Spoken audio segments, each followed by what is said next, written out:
আয়াত ১১৯ ইন্না আরসালনাকা বিল হাক্কি বাশীরাও ওয়া নাযীরা ওয়ালা তুসআলু আন আসহাবিল জাহিম।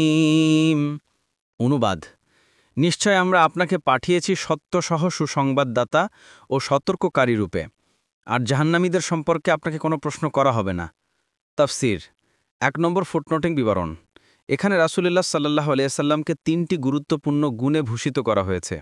প্রথম, আল মুরসালু বিল হক, বা যথাযথভাবে প্রেরিত।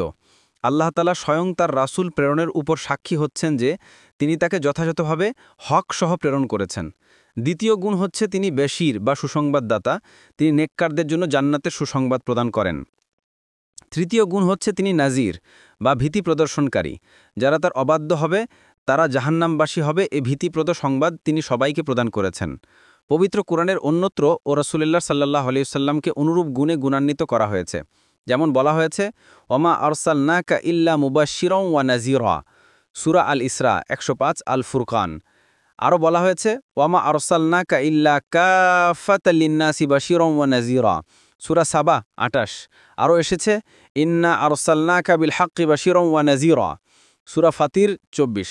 অন্যত্র বলা হয়েছে, ইন্না আরসালনা ইলাইকুম রাসূলান শাহিদান আলাইকুম, সূরা আল মুজাম্মিল ১৫। রাসূলুল্লাহ সাল্লাল্লাহু আলাইহি ওয়াসাল্লামের এই গুণটি শুধু কুরআনে নয়, পূর্ববর্তী গ্রন্থসমূহেও বর্ণিত হয়েছে। দেখুন, বুখারী ২১২৫, মুসনাদে আহমদ ২ ভাগ ১৭৪।